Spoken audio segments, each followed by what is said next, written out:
In just a moment, enjoy Best Plays. But first, a reminder that this week a group of your friends reached their 21st birthday. You visit with them each weekday over this station. We mean the Barbers of one man's family. Yes, for 21 years you've been sharing the happiness and tribulations of this lovable family circle, and you can continue to join them Monday through Friday. You'll also enjoy your other weekday favorites, of course, Bob Hope, Dave Garroway, The News of the World, and John Cameron Swayze. But now, it's Best Plays on NBC. From New York, where the American stage begins, NBC presents Best Plays, transcribed with John Chapman.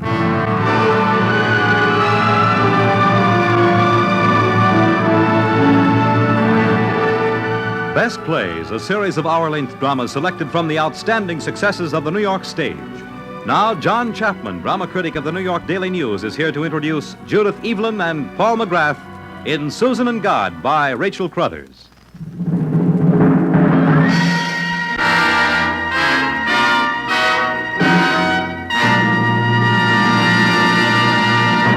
Mr. Chapman. Good evening.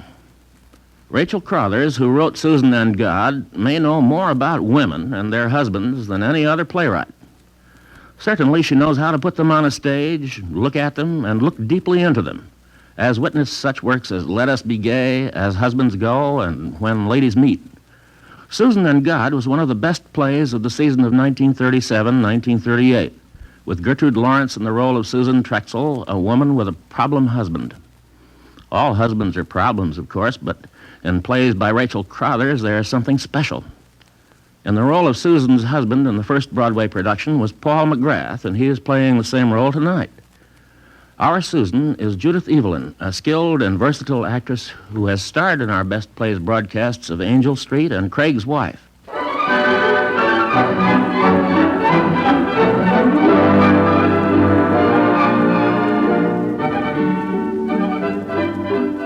The time of our play is the present. In her stage directions, Miss Crothers identifies the scene as simply a house in the country. But her characters definitely belong to the horsey set of the country around New York.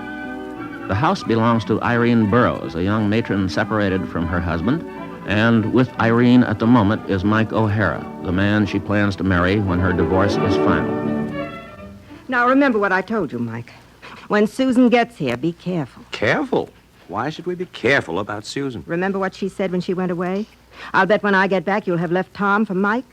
That's what she said. It's uncanny how that woman reads people's minds. Susan's sixth sense is nothing but an inordinate interest in other people's divorces, because she refuses to face the fact that she ought to have divorced Barrie Trexel ages ago. Oh, they do have a child, you know. Blossom? She'd be better off if they did get a divorce. What do? Close the house, shunt her off to boarding school in the winter, and then to camp in the summer? And Mummy gallivants around the Riviera, and Daddy stays good and drunk in New York. I don't think we should pass moral judgments on Susan and Barrie. You're right, of course. But I consider myself much more married to you right now than I ever did to Fred or Tom. And I refuse to give Susan the satisfaction of... Why don't you beat her to the draw and say the moment she comes in, you win, Susan? Then what can she say? No, Mike. I'll tell Susan when I'm ready to. But I don't see why... Shh, hush up. I see our house guest coming up from the tennis court. Clyde looks unhappy about something. Oh, dear, I did so hope that he and Charlotte might hit it off. Irene. Hi, Mike. How'd the game go, Charlotte? Oh, terrible. Leonora and Clyde beat the pants off of Stubby and me. Don't tell me you let that ham actor beat you, Stubby. Well, I can't play tennis with a show-off like that.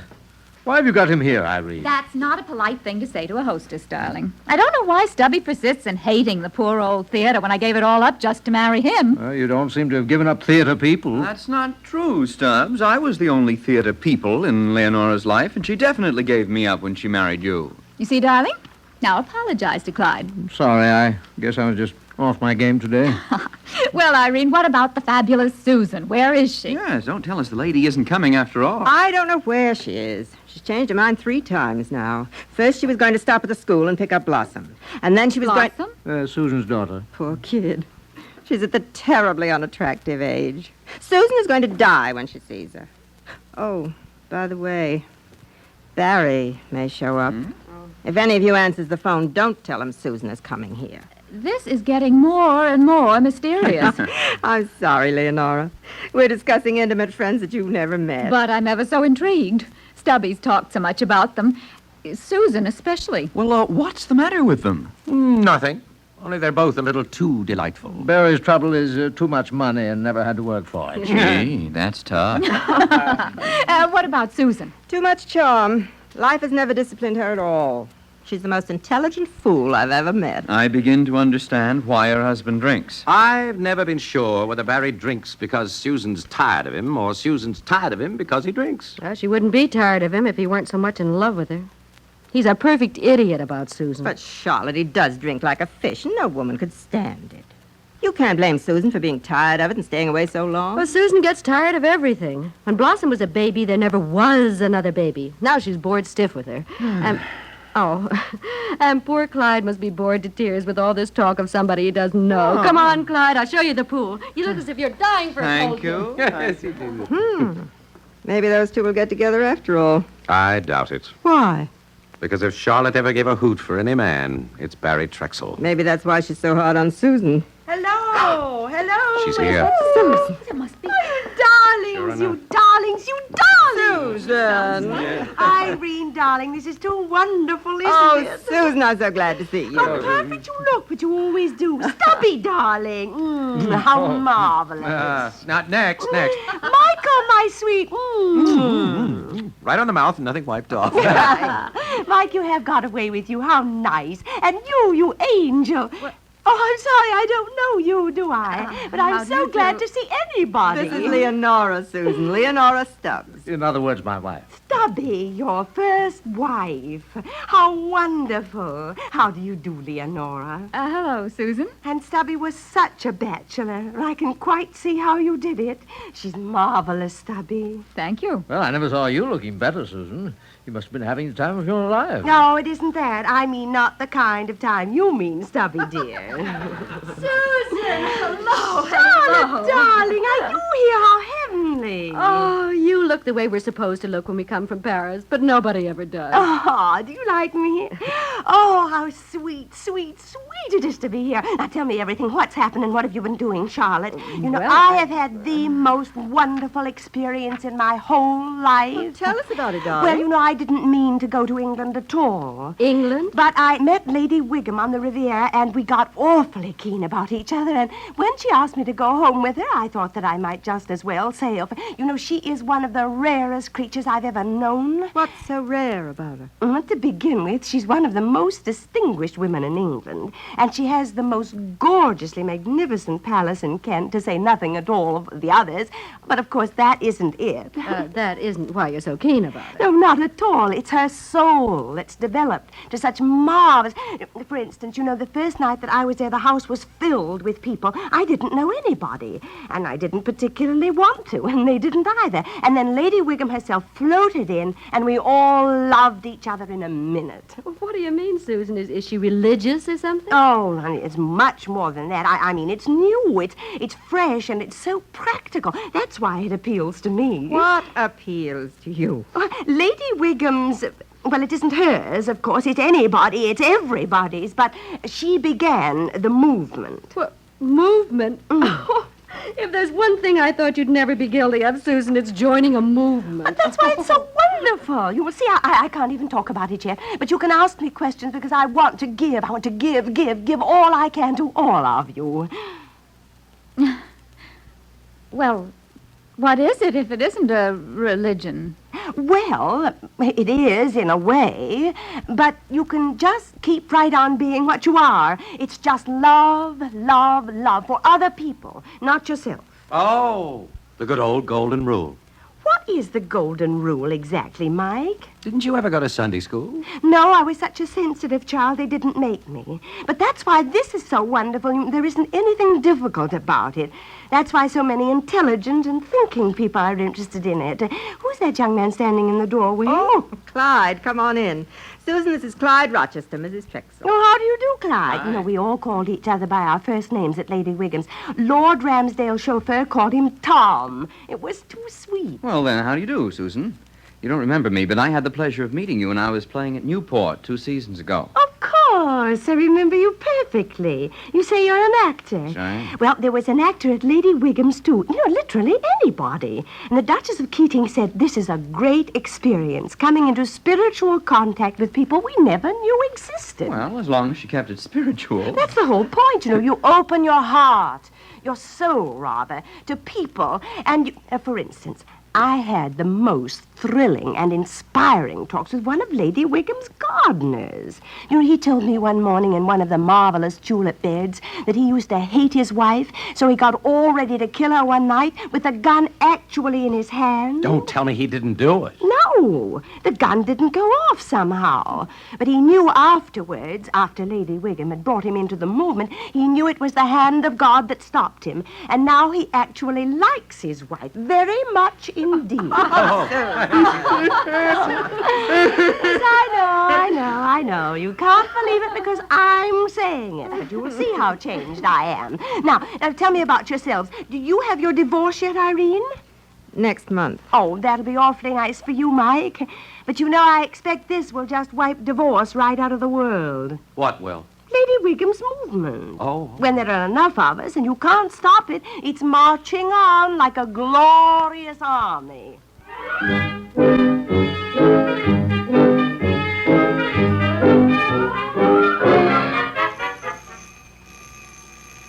Daddy?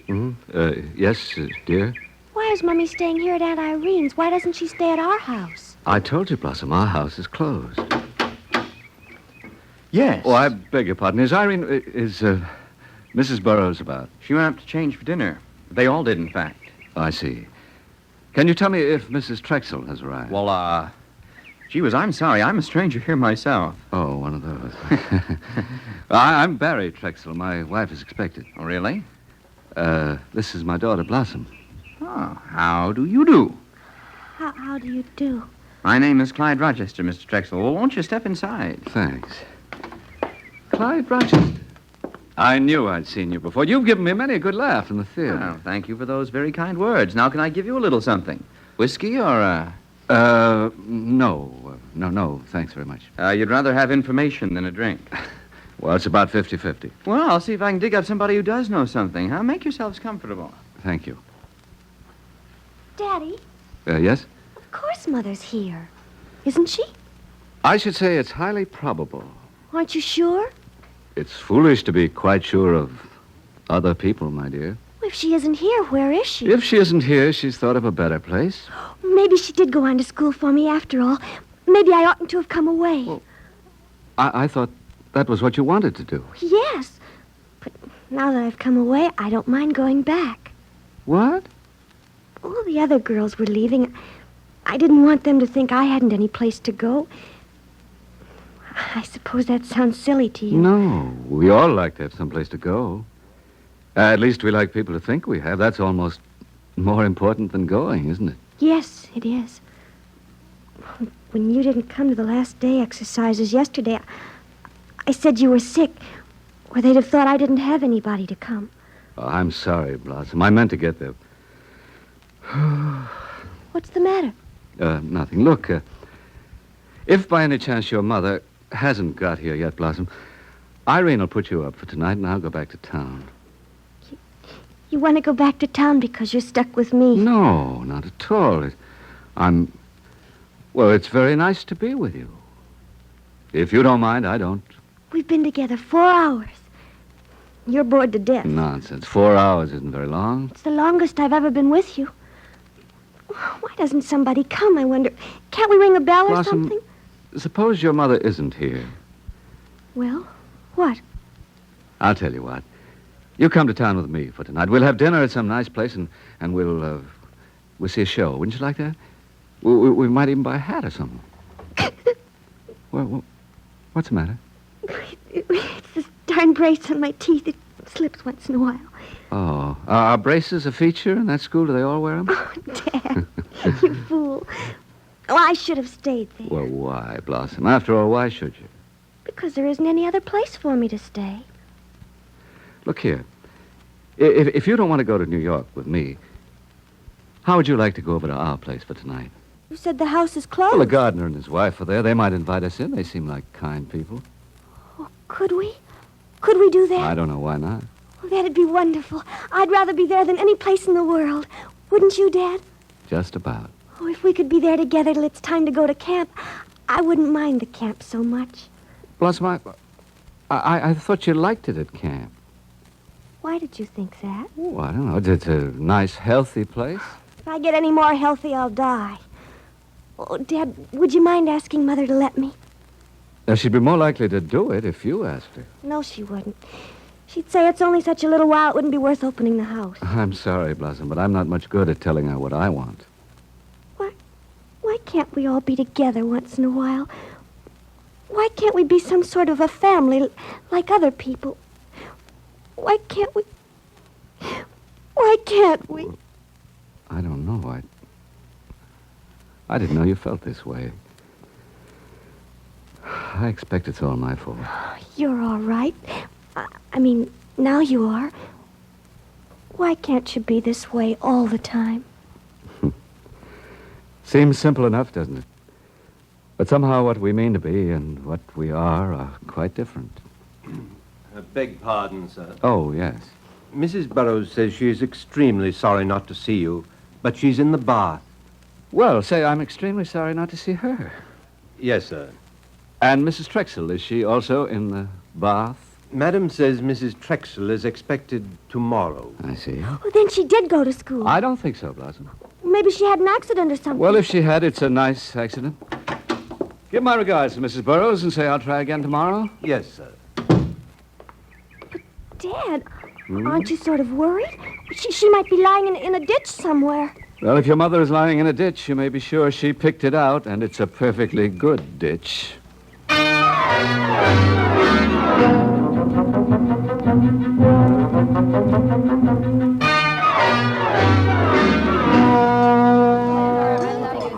Oh, Leeds. Yes, madam. Did Mr. Trexel say where he and his daughter would be staying tonight? He didn't mention it to me, madam. Very well. Yes, madam. He didn't mention it to me, madam, either. You were a darling to answer the door, Clyde. You understand how difficult it would be for one of us to lie to him. It wasn't easy for me. I felt very sorry for him. I'm worried about his being out with that child. Are you sure he was perfectly sober? Absolutely. There'll be a large-sized row when he finds out what you did to him, Irene. But he won't find out, Mike, not if you all keep still. Yeah, I feel guilty as the dickens about the whole thing. My conscience is perfectly clear. By putting off Barrie, we're having a peaceful evening. Stubby doesn't think it's so peaceful. Susan has him cornered on the terrace. She told him if he isn't God-conscious, he's no better than an animal. Well, I'm sure I did the right thing. If Barrie were here, Susan couldn't be saving us all. Coming outside, Mike? Yep, sure. Susan hasn't tackled me yet.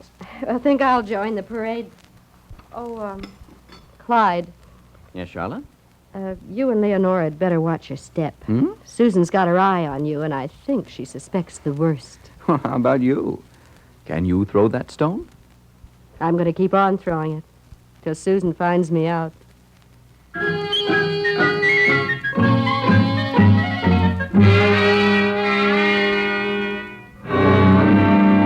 Hello? Anybody home? Susan. Where's Susan? Barrie. Oh, for heaven's sake, stop bellowing at the top of your lungs. Charlotte, good old Oh, Charlotte. why did you have to come back here Got tonight? to see Susan. I brought these flowers. Peonies she likes. She's here, isn't she, Charlotte? They lied to me, but you wouldn't lie to me, would you, Charlotte? She's here, Barrie, Where? out on the terrace. Shall I take you to her? No, you bring her in here, will you? I don't want to see her with a lot of people. I've got something very important to say to her. Oh, Barrie, if it's so important, then you want to be prepared and clear-headed. I'm prepared, all right. Wait till morning when you're fresh and right on your toes. I'm on my toes. Oh, now, don't be a fool, Barrie. You know I know your type. I thought you were my friend, Charlotte. I am. That's why I'm telling you. Now, come on, and I'll drive you home. No. We'll sneak out the side door, and she won't even know you No, were here. Charlotte, it's got to be done now. If I don't... You'll only ball it up. I'm going to face Susan tonight. She'll hear me, Charlotte. There's something she's got to do right away. Well, or... what's all the commotion in here? Hello, Mike. Barrie, good to see you. Well, it's good to see you. We're all giving me the runaround, even Charlotte here. Look at me, Mike. You know I'm cold sober. You're too sober. That's what's the matter with you. What you need is a good stiff drink. Mike. I know what I'm doing. Come on in the library, old man. All I right. got some brandy I've been saving. You're a man, Mike. I knew you'd understand. Where's Mike, Charlotte? I thought he came in here. He did. Now listen, Irene, Barry's here again, drunk this time. Oh. And Mike's off plying him with brandy. Good. One more drink and he'll probably forget all about Susan. I don't know which is the worse, Barry's drinking or Susan's spiritual intoxication. I have an idea for shutting her up, too. You do? Oh, then tell me quickly. Well, you know how she's been after all of us to confess, as she calls it? Uh-huh. Well, as soon as we can get everybody together in one room, Mike is going to throw a big confession scene. You know, he killed a man or stole $1 million, something like that. Well, I think that'd be sort of mean. Nonsense. She's got it coming to her. She ought to clean up her own life before she begins preaching to other people. Well, that settles that for the time being. What? Where's Barrie? Well, after he downed a hooker of brandy, I persuaded him to relax for a few minutes to clear his head. He's sleeping like a baby. Good. Now go and get everybody together. Tell Stubby to keep Susan outside till we get all our signals straight. You're really going through with this phony confession scene? Why not? Oh, if she's really sincere... Irene, does she believe what she's saying? Believe it? She doesn't even know what she's saying.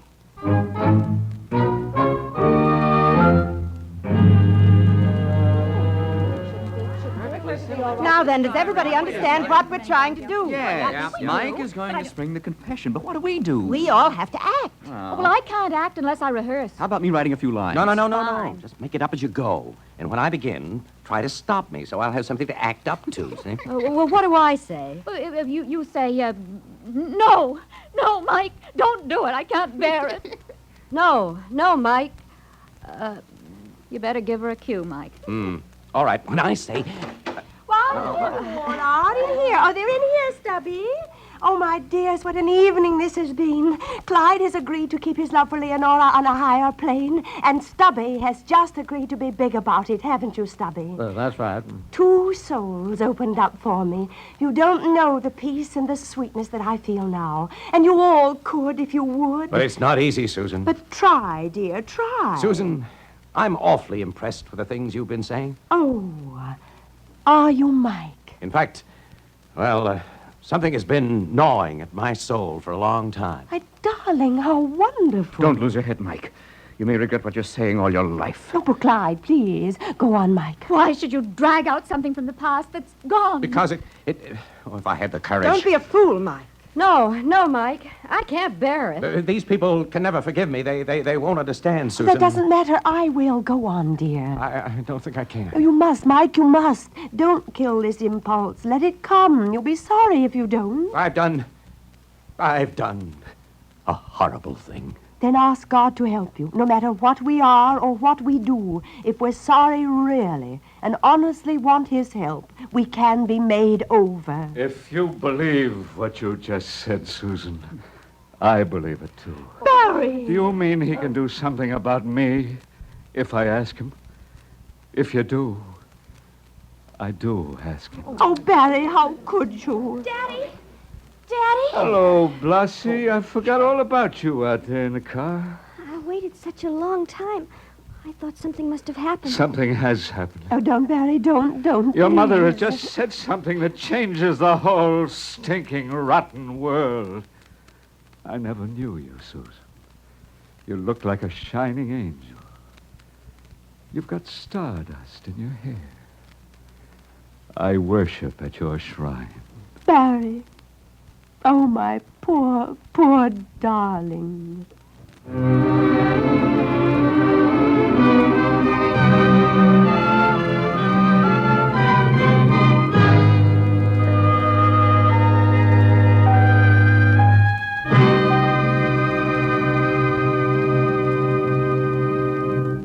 In a moment, Act Two of Susan and God, starring Judith Evelyn and Paul McGrath. This is NBC, the national broadcasting company. Bye-bye, Susan. Mother, Yes, dear? are you just doing this to be nice to Dad and me? I can go back to camp if it's going to be hard for you. Well, what makes you say that? Because of last night. You see, I was with Dad all day, and he couldn't have been nicer, even when he started having the drinks. Blossom. Then, after dinner, all of a sudden, he got the way he was. And I've always tried to keep this away from you, Blossom. Isn't there anything that can be done? Oh, Donna, don't you suppose I've done everything on earth I could? It's broken my heart. But I don't want it to break yours. Now you must stop thinking about it and be happy because, you see, my dear, you have to make yourself happy. You can't expect anybody else to do it. You'll just have to learn not to expect anything of anybody but just what they are. Do you understand what I'm saying to you? Of course. Well, now skip along and get dressed. We won't talk about it any... Blossom, Yes, Mummy? must you wear those glasses all the time? Not all the time. Well, then the time that you don't wear them will be when you're with me. Let's see how you look without them. Well, your eyes are good. Now, you must learn to make the best of what you've got. You surely don't have to have that brace on your teeth all the time. Oh, yes, I do. Dr. Ray says I Oh, must... well, I shall tell Dr. Ray that I don't believe in it for the daytime. All night is enough for anything on earth. If you're not going to be pretty, at least we must make you interesting. It gets a woman farther in the long run. If I had some scissors, I'd try something with that hair. Mother, Dad said you said something last night that changes the whole world for him. What did you say? Oh, it's something you wouldn't understand. There's one thing I do know. I'm sure of it. What? When you think somebody doesn't love you, and then you find out they do, it does something wonderful to you. If that could only happen to Dad. Oh, Mummy, it's so wonderful being with you.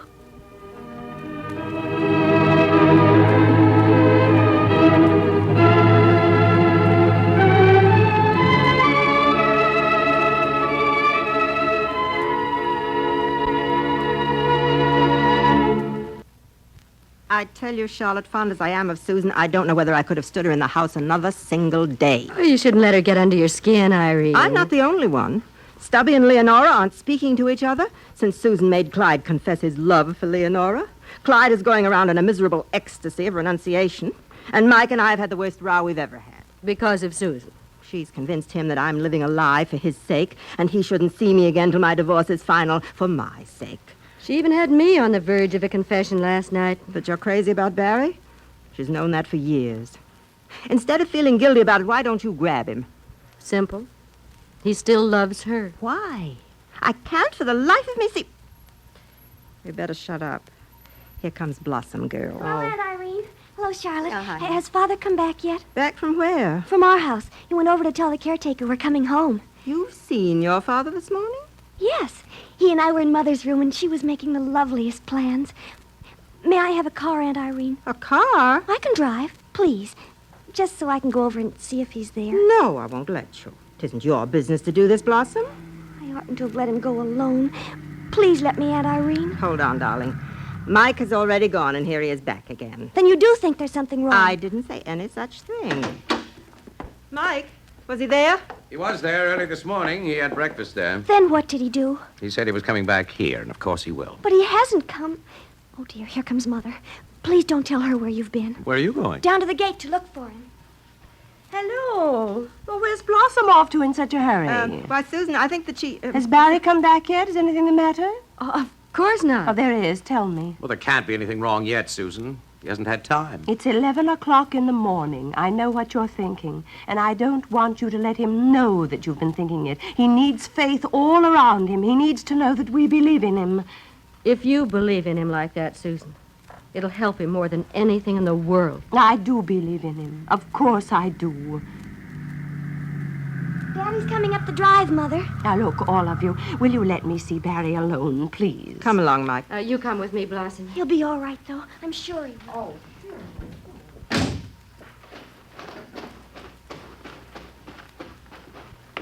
This time I bring the violets. Barrie. I went... Oh. You thought I'd fallen down before I'd even started. Couldn't you trust me for even a few hours? No, they all think you're drunk again, but I said I knew you weren't. But you thought I was. Well, where on earth have you been? Why didn't you come back when you said you would? What have you been doing? Out at the village getting some food and supplies in for the house. Oh, Susan, were you hoping I'd come back drunk so you wouldn't even have to start off on our agreement? Is that it? No, that isn't it. But I've been thinking, Barrie, since our talk. I'm thinking a lot. Oh? If you did stop drinking, it would be wonderful. And I want you to with all my heart, Barrie. But it wouldn't make you want to live with me again. We forgot something, Barrie. You may not want to live with me. That's not humanly possible. You don't know me very well anymore, Barrie. I've changed a great deal. Have you? What I want to say is this. Let's enter into this perfectly honestly. Whether I want to give you up or you want to give me up. And while we're going through this test, well, we're friends. We're good friends. Nothing more. Well? Well, at least we know where we are, even if we don't know where we're going.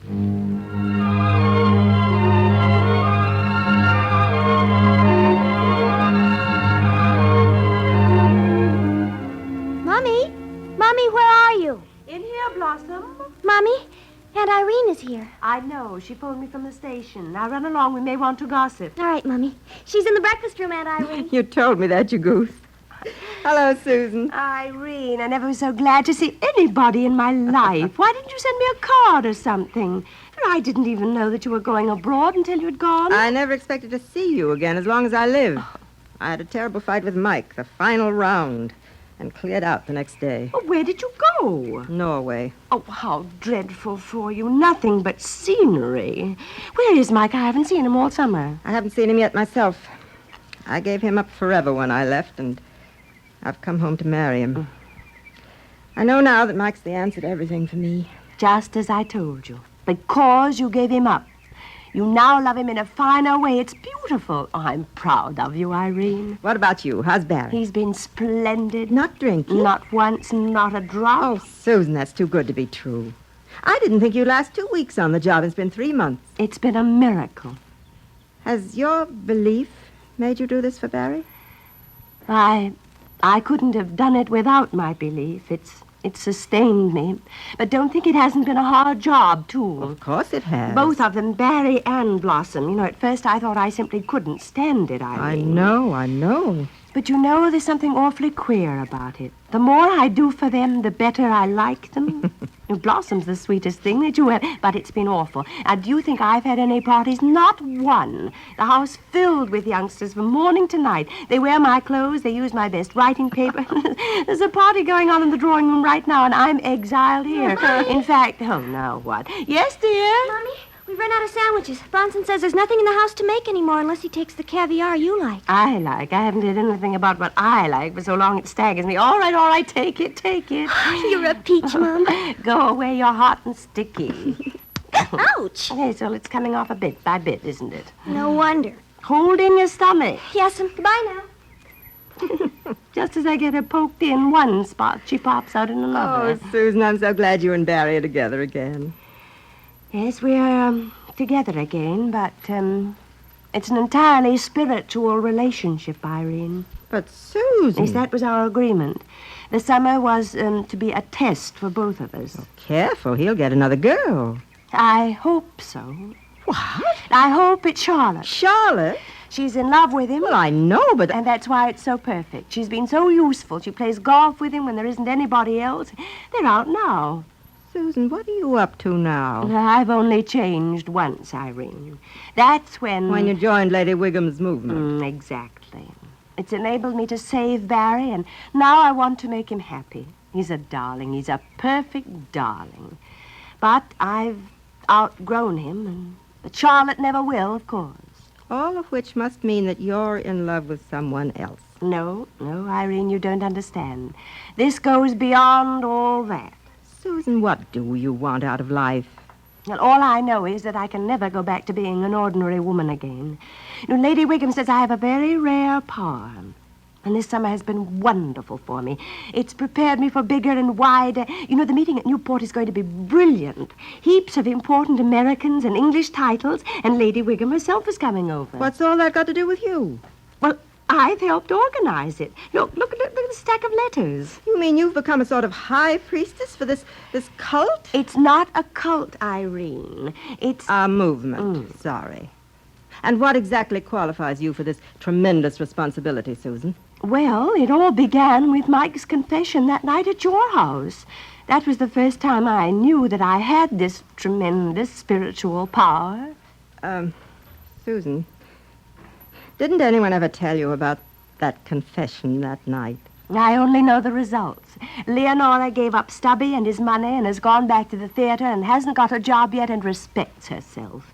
And Clyde has sublimated his love for Leonora, and you love Mike on a higher plane. Oh, look here. This is Lady Wiggum's last letter to me. Read it. Dear brave spirit, you have a very rare power. God is working through you to reach thousands of souls. You mustn't limit it to one man and one child. Irene! Oh, hello, Charlotte. Hello, Barrie. Welcome home. Oh, how grand you look. Good to see you, Irene. Hello, dear. Oh, sweet. Doesn't Barrie look fine, Irene? Splendid. Pretty fit, huh? You too. And isn't Charlotte looking handsome and happy? I envy a woman who can look so smart in such tweedy tweeds. Don't you, Irene? I never saw her looking so well. Hey, something's wrong. You two bozos are too enthusiastic. Hey, you should have seen Charles hole a 17-foot putt today. And miss a one-footer. Where have you been, Irene? She's been sitting on a fjord all summer. On a what? You know, one of those things in Ibsen plays. Well, I haven't even been home yet. I must run. So soon? We're all neighbors still. I'll see you soon. It's awfully nice to have you back, Irene. Bye, dear. Yes, isn't it? And what good news about your golf, Charlotte? Yes, if she's as good tomorrow as she was today, we'll win easily. Oh, I won't be. I always fall down when I ought to make the shot of my life. That's just what you don't do. You're the best stander-upper I know. Well, as I'm still on my feet, I better hop it. It's nearly 7 o'clock. Oh, no, you mustn't go, Charlotte. You've got to stay and have dinner and play backgammon with Barrie, because I must get this mess straight by morning. And this stack of paper is invitations for Blossom's birthday party. The Newport stack looks a little hectic, too. But I'm afraid I must go home, Susan. There's nobody there, and my dogs must be fed. Oh, I'll take you no, out to- don't walk me out, Barrie. I'll see you at 3 tomorrow on the first tee. All right, night, Charles. Nighty-night. Something's happened to Charlotte. Haven't you noticed, Barrie? What? Oh, lately, she has real charm. She's got more than that. What? Character. Oh, that. I mean, the real thing, though, sexy charm. Well, she always did have. I don't know why somebody hasn't married her. Well, Charlotte's the type that men fall in love with when they're older and more intelligent. Unfortunately, intelligence has nothing to do with love at any age. Meaning that's why you fell in love with me? Well, that's one of the reasons. Thank you very much. Oh, I was only joking, Susan. But I'm sorry you were, because... Because what? Well, the summer's nearly over, dear. Blossom goes back to school in 3 weeks. Let's not put off till the last minute the things we have to say to each other. All right. What have we got to say to each other? You must have something very important to say to me. Well, not a thing. Except thank you. It's marvelous what you've done, darling. Coming home so fit and sure. You are perfectly sure of yourself now, aren't you? Oh, I guess so, thanks to you. And Charlotte. She's helped, hasn't she? You bet. She stands up there and swats that ball and pretends she'd rather play golf with me than anything going. Oh, Barrie, it's too sweet for me to have to tell you. Well, tell me what? But Charlotte's in love with you, dear. Susan. And I think that you're in love with her and you're afraid to tell me. Wait. Let's leave Charlotte out of this. Susan, you mean the jig is up for you and me? I wouldn't put it that way. Well, how would you put it? Well, we've done what we agreed to, And drunk or sober, you're through with me. That sounds horrid. I love you in a new way, spiritually, and I want you to be happy. Thanks a lot. Oh, honey, can't we be adult about this? Can't we tell each other the truth honestly, as we said we would? Well, sure we can. Have you any more truth to tell me? No, dear, but I wanted you to know that you're free to do what you want to do, and I'm free to do what will fill up my life. And what will fill up your life, Susan? My work? Oh, Barrie, I've reached a great understanding this summer. I'll go to Newport enriched because of it. Susan, how long will you be in Newport? A week. Oh, gee, that's an awful slice out of Blossom's 3 remaining weeks of vacation. Couldn't you cut it a day or so? Oh, certainly not. They need me all the time. So does Blossom. Don't you think it's more important to reach out to thousands of souls than it is to stay at home with one child? It might be. Yes, you bet it might, but I can't kid myself into thinking that you've got a great message to take to anybody, Susan, and I'm darn sure you can make Blossom terrifically happy, and I think that's your job. But I'll be back for her birthday party, Monday the 26th. Saturday's the 26th. Oh, no, it can't be. Well, look at the calendar. See for yourself. But I can't be here on Saturday. I just can't. Susan, there won't be any party for her without you. Why not? I've given up my entire summer. Saturday is my night. It's the night I lead the meeting. What are you going to do? Well, in my own humble little way, I'm going to tell the people there how I found God. You mean you're going to talk about yourself? Well, of course. That's its power, that telling the truth about ourselves. Exactly what are you going to tell? Well, I'm going to tell them what you've gone through and how gloriously it's turned out. Susan. All sorts of people will be there, important people, influential people, people who know us and who know all about us. If I tell them what's happened to you, they'll have to believe You it. can't do that, Susan. Why not? What's happened to me, to us, isn't anybody's business but our own. You're trying to stop my work, God's work. I don't think you know anything about God, Susan, and it's colossal nerve for you to stand up and talk to people who do. But how can you say that after what's happened to you? What exactly has happened? Oh, I've held on this summer because I was fool enough to think it would get you back. Well, that's a flop. We've cracked up, Susan, and this time it's for keeps.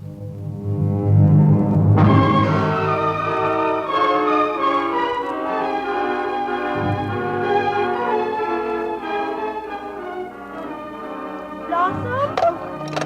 Yes, Mother? Who was that on the phone? Was it your father? No. Who was it?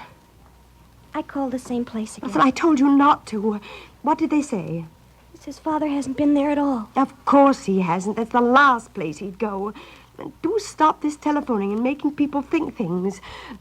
Try Charlotte's house again. I just did. But I told you not to. What did that maid of hers say this time? Exactly the same thing she says every time. Father stopped for Charlotte at 11 o'clock yesterday morning to take her to lunch at House in the Woods. They didn't go there. But that's what Charlotte told Katie. Did you ask what Charlotte took with her?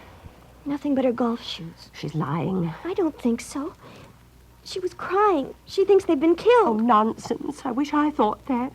Your father's too good a driver. He drives brilliantly. But he's so reckless when he... Oh, but he wasn't. Now, he wasn't drinking. Don't say that again. I don't see why you should lose faith in him like that. Oh, it's so cold in here. Shall I get you a shawl, Mother? No, don't leave me. Stay here with me. All right, Mother. If your father had only waited a decent interval, I would have given in. I was prepared to make the supreme sacrifice of my life. But he was so strong. He told me I couldn't do it. Was he right? No, he wasn't right. But he was strong. I never saw him so strong. That's why I know he couldn't be drinking. But what else could make him go off like this and not tell us? Only one thing. Charlotte. Charlotte wouldn't make him do that. No, wouldn't she? Women do these things, dear. But how could Father? These things happen to men. Charlotte started it, of course, but... What are you going to do? I'll divorce him, of course. He's forced me to it. Oh, Mother. Now, darling, you'll just have to accept it, Blossom. After all, you've had the same father and mother longer than most people have. I guess I have. Nearly every girl at school has only got one of them at a time. Not both together at once. And when you like both of them, it mixes things up so. I'll stay with you some, won't I, Mom?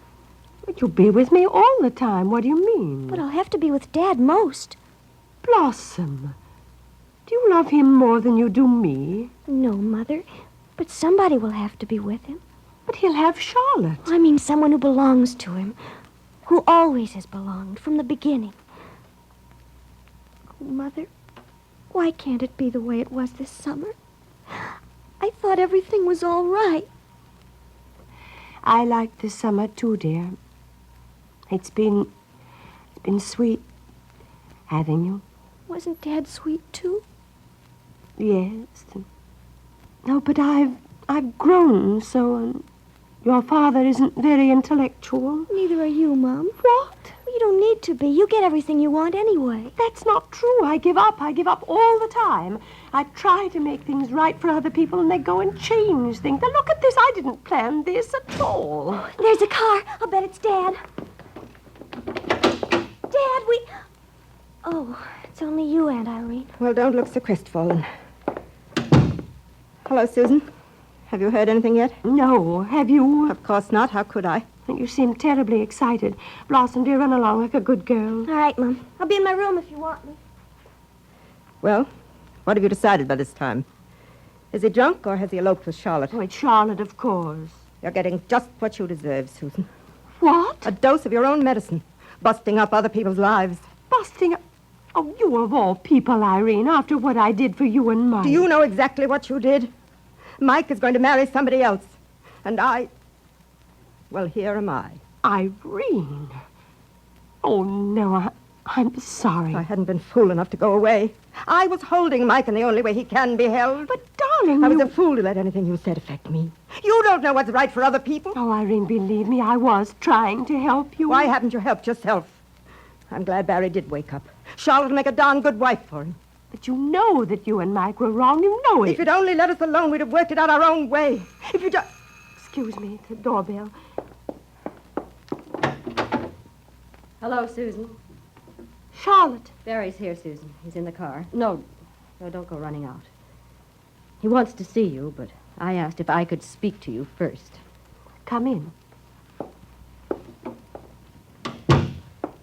I think I'd better go, Susan. No.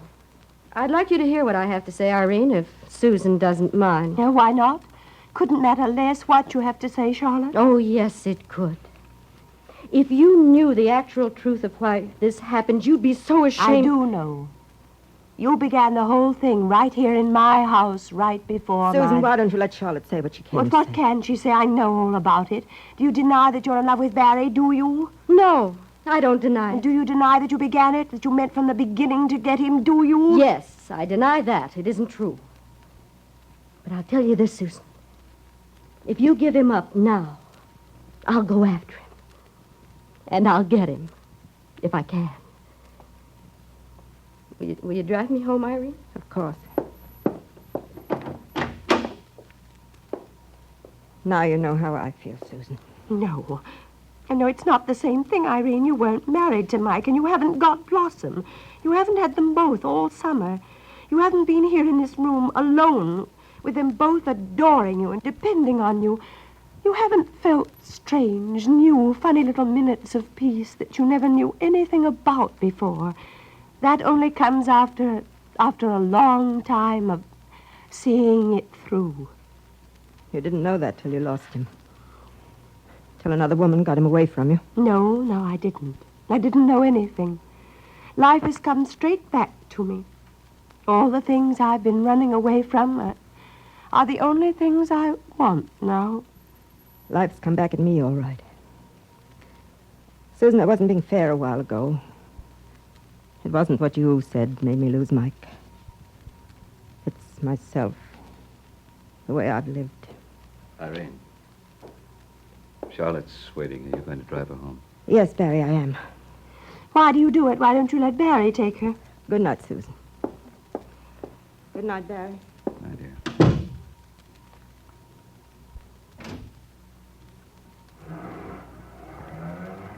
Well,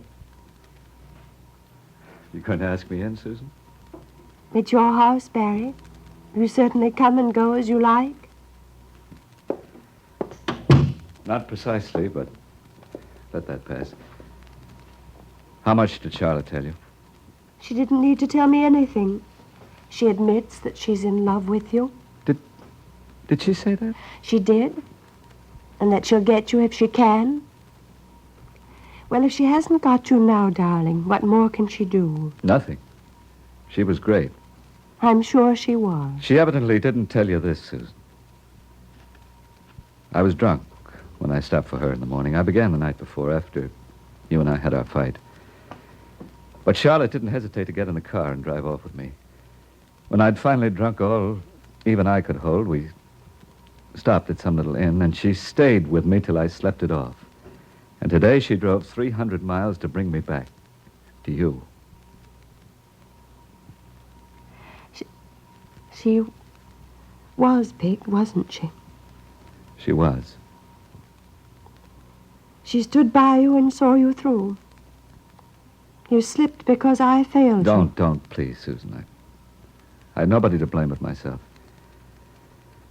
And don't worry, dear. Everything will be all right for you, exactly as you want it. We'll get down to cases in the morning. No, wait. I've something to tell you. Yes? You don't know how rotten I've been.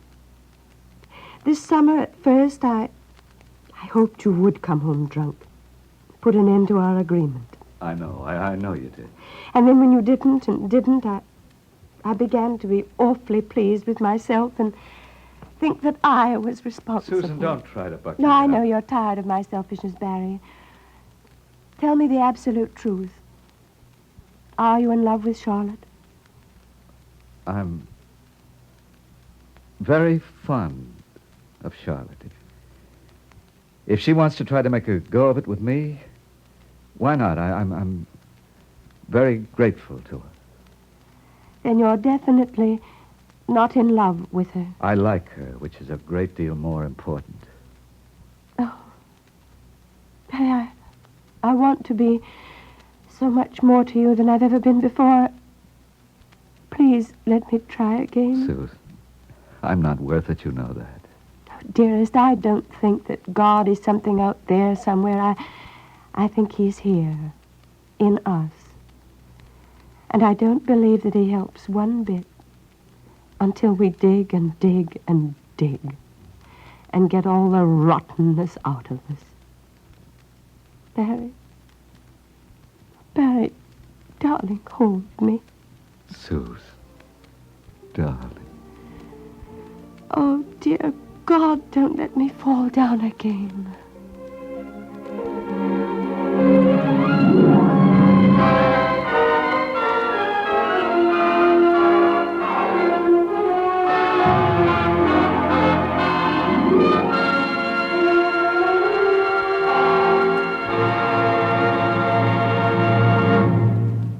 You have just heard the Best Plays production of Susan and God, starring Judith Evelyn and Paul McGrath. And here once more is your host, drama critic John Chapman. Our Best Plays audience might like to join me in saying thanks. Thanks to Rachel Crothers for having written an absorbing and enduring play.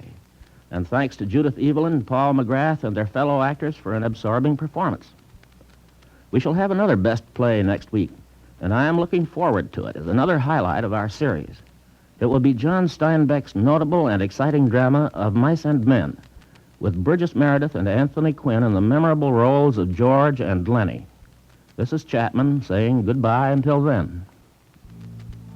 Susan and God by Rachel Crothers was transcribed and adapted for radio by Robert Tallman. In the cast were Jane Webb as Blossom, Vera Allen in her original role as Irene, Stotts Cotsworth as Mike, Joan Tompkins as Leonora, Tony Randall as Clyde, John Seymour in his original role as Leeds, Lawson Zerby as Stubby, and Fran Carlin as Charlotte. Best Plays is an NBC production supervised by William Welch and directed by Edward King. Your announcer is Fred Collins.